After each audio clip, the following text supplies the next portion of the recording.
Ce tutoriel vous guidera dans la rédaction et la publication d'un mandat de lobbyisme conseil. Pour rédiger un mandat, vous devez d'abord être membre d'un espace collectif. La rédaction d'un mandat de lobbyisme conseil s'effectue à partir de l'espace collectif de votre firme de lobbyisme conseil et non à partir de l'espace collectif de votre client. Pour être identifié comme lobbyiste conseil pour un mandat et être en mesure de le publier, vous devez préalablement détenir le rôle de lobbyiste conseil dans l'espace collectif de votre firme de lobbyiste conseil. Les options de configuration des rôles se trouvent dans l'onglet « Membres et rôles » de l'espace collectif. En tout temps, lors de la rédaction d'un mandat, vous pouvez obtenir plus d'informations sur la nature des renseignements à fournir dans le mandat en cliquant sur le bouton « Aide ». Pour la démonstration, nous utiliserons le cas fictif de Geneviève, qui détient le rôle de lobbyiste conseil au sein de son espace collectif Eau Claire Relations publiques.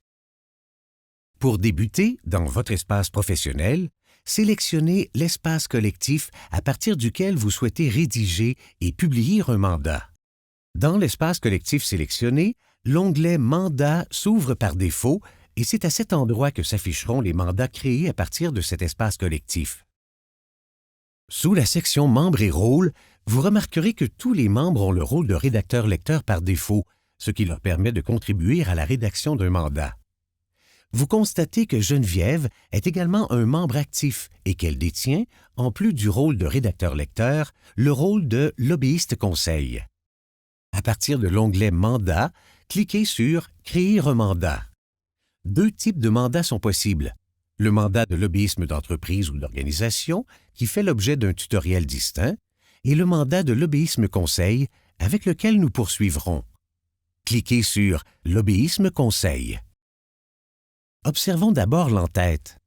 À gauche se trouvent les informations de base du mandat en cours de création. Puis, à droite, une représentation visuelle des 7 étapes à compléter pour rédiger et publier un mandat de lobbyisme conseil. L'étape en cours de rédaction est indiquée par l'icône d'un crayon. Une étape complétée sera indiquée par un crochet vert, alors qu'une étape incomplète sera indiquée par un point d'exclamation rouge. La navigation d'une étape à l'autre est possible à l'aide des boutons « Étape précédente » se trouvant en bas des pages ou en cliquant directement sur l'étape de votre choix dans la représentation visuelle des 7 étapes. À tout moment, vous pouvez visualiser un mandat en cours de rédaction en cliquant sur l'icône de visualisation ou le sauvegarder comme brouillon pour le compléter plus tard en cliquant sur l'icône d'enregistrement. Débutons à la première étape, l'identification du mandat. Vous remarquerez que certaines données concernant votre firme de lobbyisme conseil ont été importées automatiquement à partir des informations de votre espace collectif. Si des corrections à ces informations sont nécessaires, elles doivent être effectuées directement dans l'espace collectif par une personne autorisée. Si vous devez faire une demande de mesure de confidentialité pour ce mandat, cliquez sur « Oui ». Ici, des informations supplémentaires vous seront fournies à la dernière étape du processus de rédaction du mandat pour compléter votre demande. Notez toutefois qu'il s'agit d'une mesure d'exception. Dans notre exemple, nous cliquons sur « Non ». Vous devez maintenant saisir une description générale significative de votre mandat. Cette description doit permettre au lecteur de se faire une idée précise de l'objectif global recherché par vos activités de lobbyisme réalisées dans le cadre de ce mandat. La description est limitée à 300 caractères afin de favoriser une description précise et concise. L'étape 3 vous permettra de détailler davantage la nature des activités menées et les objectifs spécifiques à l'égard de chacun des objets de représentation visés par le mandat. Sélectionnez ensuite l'option qui correspond à la somme de la contrepartie reçue ou à recevoir pour la réalisation des activités de lobbyisme de ce mandat. Prochaine étape, identifiez le ou les clients que vous représentez dans le cadre de ce mandat. Cliquez sur « Ajouter un client ». Vous pouvez simplement inscrire le numéro d'entreprise du Québec de votre client dans le champ prévu à cet effet. En cliquant sur « Valider », les champs d'information se rempliront automatiquement. Si votre client n'a pas de numéro d'entreprise du Québec, cochez la case « Aucun NEC inscrit au registraire des entreprises » et saisissez l'information demandée. Si votre client reçoit du financement d'une institution publique, cliquez sur Oui. Puis, complétez les champs supplémentaires. Dans le cas contraire, cliquez sur Non.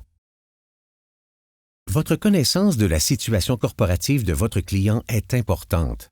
Si vous répondez oui à l'une de ces questions, vous devrez remplir les champs d'information qui s'afficheront pour préciser davantage votre réponse. À la dernière question, vous pouvez indiquer si d'autres personnes liées à votre client sont intéressées par les activités de lobbyisme du mandat. Si ce n'est pas le cas, ou si vous souhaitez omettre de le mentionner, cliquez sur Non, ignorer. Cliquez sur Enregistrer.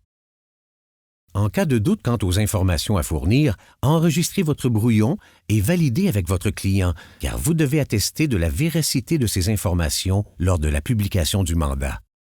Cliquez sur Étape suivante pour poursuivre. Nous voici à l'étape 2, l'identification du lobbyiste rattaché à ce mandat. Il est à noter que si plus d'un lobbyiste conseil agit dans le cadre d'un même mandat pour un client, chacun d'eux devra publier un mandat distinct. Cliquez sur « Ajouter un lobbyiste ». Sélectionnez votre nom à l'aide du menu déroulant. Si votre nom n'apparaît pas dans la liste, c'est que le rôle de lobbyiste conseil ne vous a pas été attribué dans l'espace collectif. Cet ajout doit être fait à partir de l'onglet « Membres et rôles de l'espace collectif » par une personne autorisée. Une fois le lobbyiste identifié, sélectionnez l'adresse à partir de laquelle vous exercez les activités de lobbyisme liées à ce mandat. Entrez la période pendant laquelle vous exercerez les activités de lobbyisme dans le cadre de ce mandat. Notez que la date de fin de la période indiquée au mandat ne peut excéder 1 an de la date à laquelle le mandat sera publié. Cette période pourra être prolongée à tout moment par une mise à jour sans jamais excéder 1 an. Il est possible d'indiquer diverses périodes pendant lesquelles les activités de lobbyisme seront exercées. Ces périodes doivent refléter la réalité des périodes d'activité réellement accomplies. Les charges publiques que vous avez inscrites dans votre espace professionnel s'affichent à l'écran. Sélectionnez la ou les charges publiques que vous devez divulguer en lien avec ce mandat. Si des charges publiques ne figurent pas dans la liste, vous devez d'abord les ajouter à votre profil dans votre espace professionnel. Cliquez sur « Enregistrer ». Vous remarquerez que Geneviève a été ajoutée comme lobbyiste conseil impliqué dans le mandat. Cliquez sur « Étape suivante ». Nous arrivons à l'étape 3 qui concerne les objets de représentation. Les objets de représentation constituent les types de décisions qui feront l'objet d'activités de lobbyisme. C'est à cette étape que vous devez préciser la nature de ces décisions et les objectifs que vous souhaitez atteindre à leur égard. Vous pouvez sélectionner plusieurs objets de représentation pour un même mandat. Pour les fins de ce tutoriel, nous indiquerons les informations à saisir pour les objets de représentation, programmes et soutien et bénéfices financiers. Notez que la nature des informations à fournir variera en fonction de chaque objet de représentation sélectionné. Sélectionnez d'abord l'objet de représentation « Programme ». Sélectionnez le ou les paliers responsables de programmes visés par vos activités. Inscrivez le nom des programmes visés. Décrivez brièvement le ou les objectifs de vos activités de lobbyisme à l'égard de cette décision. La description générale du mandat étant déjà détaillée à la première étape, ce champ sert à apporter davantage de précision quant aux objectifs poursuivis spécifiquement en lien avec cet objet de représentation. Si plus d'un objectif est visé par les représentations à l'égard de cette décision, il est possible d'ajouter d'autres champs de description pour chacun de ces objectifs en cliquant sur le signe « plus ». Cliquez sur « Sauvegarder » et retournez aux objets de représentation. Remarquez qu'un crochet vert indique que les informations requises pour cet objet de représentation ont été bien complétées. Poursuivons avec notre cas fictif en sélectionnant maintenant « Soutien et bénéfices financiers ». Indiquez la nature du soutien et des bénéfices visés par vos activités de lobbyisme, ainsi que le montant global souhaité, qu'il soit connu, estimé ou inconnu pour ce soutien ou bénéfice financier. Dans notre cas, nous estimons ce montant entre 500 000 et 1 million de dollars. inscrivez la durée globale du soutien et des bénéfices visés. Dans notre exemple, nous estimons cette durée entre 2 et 5 ans. Tout comme dans l'exemple précédent, présentez ici brièvement les objectifs spécifiques visés par vos activités de lobbyisme à l'égard de cette décision. Cliquez sur « Sauvegarder » et retournez aux objets de représentation. Notez que, si dans le cadre d'un mandat, vous effectuez des représentations afin de convenir d'une entrevue pour un tiers, vous devrez sélectionner également cet objet de représentation et compléter les informations requises. Cliquez sur « Étape suivante ». Nous voici maintenant à l'étape 4, l'identification des institutions et titulaires de charges publiques visées par vos activités de lobbyisme. À l'aide du menu déroulant, recherchez le nom des institutions visées, puis sélectionnez-les. Cliquez sur « Enregistrer ». Pour chacune des institutions ajoutées, sélectionnez maintenant les fonctions des titulaires de charges publiques visées par vos communications. Notez que les fonctions affichées sont automatiquement adaptées au type d'institution sélectionnée.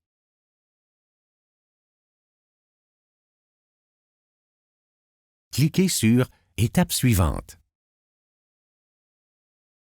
À l'étape 5, sélectionnez les moyens de communication que vous utiliserez pour communiquer avec les titulaires de charges publiques identifiés à l'étape précédente, soit des communications écrites, orales ou lors d'une rencontre en personne. Cliquez sur « Étape suivante ». Nous voici à l'étape 6, sujets et régions visées par vos activités de lobbyisme. Recherchez à l'aide de mots-clés et sélectionnez le ou les sujets qui décrivent le mieux votre mandat.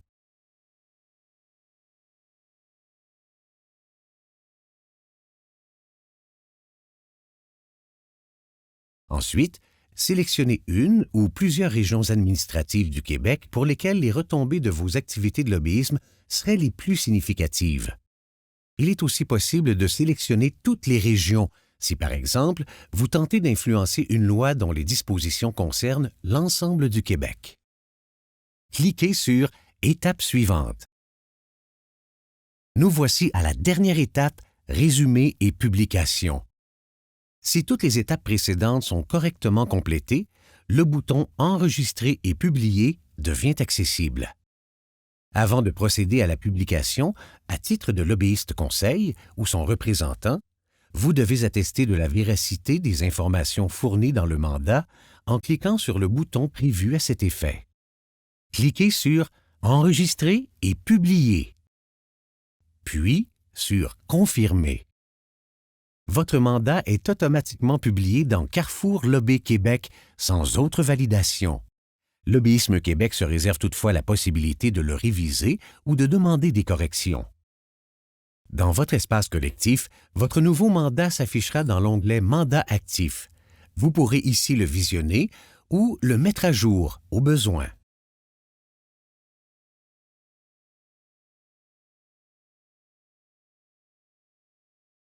En consultant la page d'accueil de Carrefour Lobby Québec, vous constaterez que votre mandat s'affiche maintenant dans les publications récentes. Carrefour Lobby Québec. La transparence sans détour.